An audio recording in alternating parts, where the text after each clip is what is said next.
गुज़श्ता चंद दिनों से तहरीक-ए-इंसाफ और इदारों में एक तसादुम की कैफियत रही है। खासतौर पर 9 मई और 26 नवंबर के वाक़यात के बाद पीटीआई और इदारों में फासले बढ़ते हुए नजर आए। फिर बानी पीटीआई की जानिब से अपने एक्स अकाउंट पर इदारों के खिलाफ ट्वीट्स भी रिकॉर्ड पर मौजूद हैं, लेकिन अब ऐसा लग रहा है कि बानी पीटीआई अपने रवैये में नरमी ला रहे हैं। और यही वजह है कि बानी पीटीआई ने हुकूमत से मुज़ाकरात खत्म करने के बाद आर्मी चीफ को खत लिखा है और इस खत में उन पहलुओं की निशानदेही की है जिसकी वजह से पीटीआई और पाक फौज में फासले आए हैं।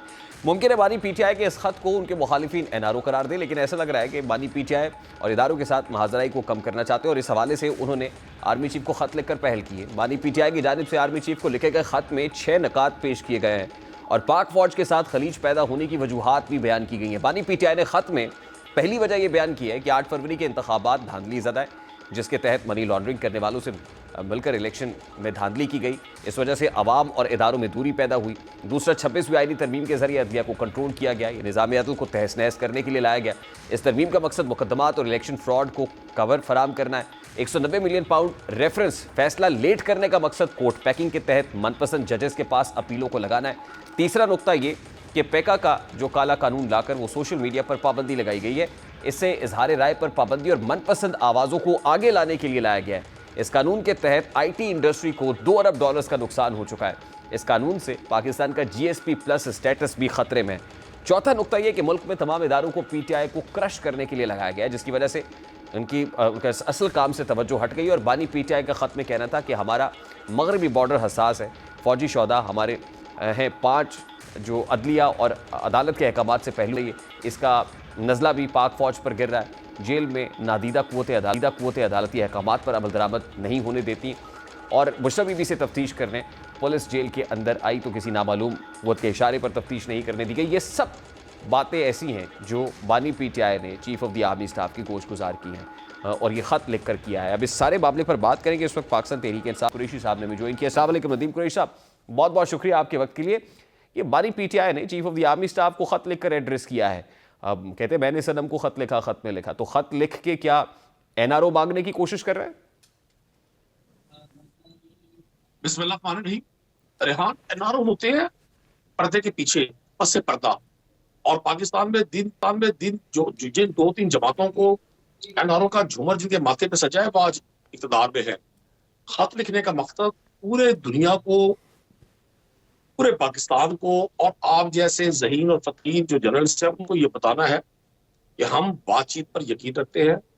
हम अपने इदारों के साथ उतना ही एहतराम और मोहब्बत का रिश्ता चाहते हैं और हमारा रिश्ता है जितना कि आईने पाकिस्तान और पाकिस्तान से मोहब्बत रखने वाले हर शख्स की जिम्मेदारी बनती है और आईने पाकिस्तान को जिम्मेदारी तफवीज करता है। तो मैं समझता हूँ कि एक नई सुबह का आगाज है कि वो लोग जो ये चाहते थे, जो ये फरमाते थे और जो ये नैरेटिव बिल्ड कर रहे थे कि तहरीक इंसाफ एजिटेशन की पॉलिटिक्स करना चाहती है, तहरीक इंसाफ गुफ्तो शनीद पे बात गुफ्तो शनीद पर नहीं आती। उन्होंने देखा कि हमने हुकूमत के साथ भी हम मुज़ाकरात का आगाज किया, अपने मुतालबात पेश किए। नहीं, लेकिन नदीम कुरैशी साहब, एजिटेशन की पॉलिटिक्स तो पीटीआई कर रही है। एक बार फिर लॉन्ग मार्च का इंदिया दे रहे हैं, एक बार फिर सड़क पे आने की बात कर रहे हैं, एक बार फिर पीटीआई में लगता यह है कि एजिटेशन की पॉलिटिक्स ने अंगड़ाई ली है। नंबर 1। नंबर 2 बात यह कि chief of the army staff ने जो खत में पाक फौज और अवाम में जो खलीज पैदा करने की बात की है, तो उसमें जब 8 फरवरी की बात की तो वहीं 9 मई की बात भी कर देते, बता देते कि 9 मई ने कैसे खलीज पैदा की है। जहाँ ये बात की तो वहीं पर बानी पीटीआई के एक्स हैंडल से जो पाक फौज और इस्टेब्लिशमेंट के बारे में ट्वीट्स होती हैं उनका जिक्र भी कर देते कि ये भी एक बहुत बड़ी वजह है कि इदारों और अवाम के माबैन खलीज पैदा हो रही है और ये खलीज पैदा की जा रही है। कभी एक्स हैंडल से की जाती है, कभी 9 मई करके की जाती है, कभी 26 नवंबर करके की जाती है। रेहान, एक गुजारिश कर दूं आपको, अभी आपके सामने अमेरिका में इंतखाबात हुए, बहुत सारा माहौल मिलता जुलता था। वहां का मीडिया भी इसी तरह से मौजूदा सदर ट्रंप के हवाले से एक खास नैरेटिव बिल्ड कर रहा था। वहां की एस्टेब्लिशमेंट ने अपनी पूरी कोशिश की और जो हम समझते थे, जो मैं सुनता था, समझता था, सोचता था और देख रहा था, लगता यह ट्रंप सब इलेक्शन नहीं जीत सकेंगे और कहा जाता था कि उनको जीतने नहीं दिया जाएगा। लेकिन जब अमेरिकन अवाम ने अपने वोट का इस्तेमाल किया तो कोई फैसला साज उस वोट के दरमियान और हुकूमत साजी के दरमियान हाइल नहीं हुआ। पाकिस्तान में जो कुछ 8 फरवरी को हुआ और फिर 8 फरवरी के इंतखाबात को सपोर्ट करने के लिए, देने के लिए जो कुछ पाकिस्तान की अदलिया के साथ पाकिस्तान की साथी तंजीमों के पाकिस्तान की मीडिया के जी साथ नदीम कुरैशी साहब, शायद मैं अपना सवाल समझा नहीं पाया पाकिस्तान सर। मैं शायद से अपना सवाल समझा नहीं पाया सर। मैं फिर मैं ये कह देता हूं कि जो बानी पीटीआई ने खत लिखा है, उस खत में 9 मई का जिक्र हो जाता तो क्या गैर मुनासिब था? उसने जितनी खलीज पैदा की उस 9 मई ने पाकिस्तान तहरीक इंसाफ और इस्टेब्लिशमेंट के बाबैन शायद ही किसी और इंसिडेंट ने की हो, तो 9 मई तो 8 फरवरी से पहले आया ना सर। आप 8 फरवरी की बात कर रहे हैं, 9 मई जो पहले आया सीक्वेंस के अंदर, आप उसका भी जिक्र कर लें। सुन ले ना मेरी मेरी गुजारिश सुन ले। हमने जो जुडिशल कमीशन का मुतालबा किया, उसकी गर्जो गालियत यही थी कि चीजें बड़ी वाज़ेह हो जाए। हाँ, किसी ने अगर जुर्म किया, मैं आज भी समझता हूँ, मैं इस मिजाज का शख्स नहीं हूँ कि हमें किसी भी शख्स को जो उसकी लाइन है उसको क्रॉस करना चाहिए। पाकिस्तान की अफवाज, पाकिस्तान के इदारे हम सब के लिए मोहतरम थे, मोहतरम है और मोहतरम रहेंगे। हमने देखना ही है कि 9 मई का मेन बेनिफिशियरी कौन था। हम ये जुडिशल कमीशन का मुतालबा करके इस सारे मामले को प्रोब करके मुस्तकिल तौर पर इस चीज को तय करना चाहते थे।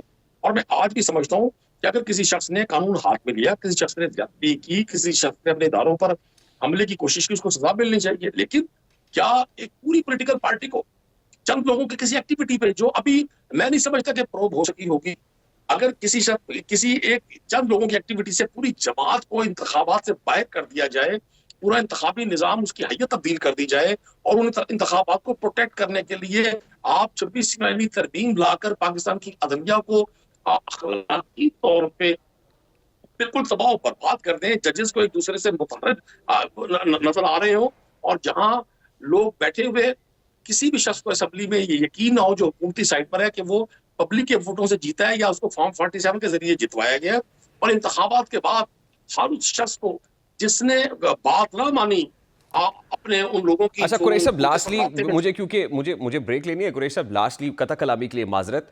ये एक तरफ तो माहौल बन रहा है सड़क पे आने वाला, जुनैद अकबर खान साहब को केपी की सदारत दे दी है, सड़क पे आने का इंदिया दे रहे हैं, लॉन्ग मार्च की बात भी वो कर चुके हैं, और उससे पहले chief of the army staff को खत लिख दिया गया है। तो क्या ये आखिरी अटेम्प्ट की गई है बातचीत की, इस्टेब्लिशमेंट के साथ दरवाजा खोलने की, उसके बाद फैसला होगा सड़क पे आने का? रेहान, पहली बात तो ये, सड़क पे आना भी पाकिस्तान के आइन और कानून के मुताबिक हर उस शख्स का हक है जिसको उसका जायज हक नहीं मिलेगा। सड़कों पर आना कोई इतना मायूब नहीं है। महज़ब माशरों में, जिंदा माशरों में एहतजाज होते हैं। पाकिस्तान में कोई ये पहला हम कोई पोलिटिकल एक्टिविटी नहीं कर रहे, 76 साल से यहाँ मुख्तलिफ चीजों पर एहतजाज ही होते रहे हैं। आर्मी चीफ को खत लिखने का बुनियादी मकसद यह था इस तासुर को जाहिर करना कि ये सारा इशू को पर्सनल स्पेसिफिक है। मैं ये समझता हूँ हुकूमती तर्जुमान पिछले 2-2.5 साल से एक तासुर देने की भरपूर कोशिश कर रहे हैं कि Tehreek Insaf anti state party है। ऐसा नहीं है। हम पाकिस्तान आइन और कानून से उतना ही उसका एहतराम करते हैं जितना कोई और शख्स करता है, बल्कि हम ज्यादा करते हैं। ठीक है नदीम कुरैशी साहब, बहुत बहुत शुक्रिया, बहुत शुक्रिया।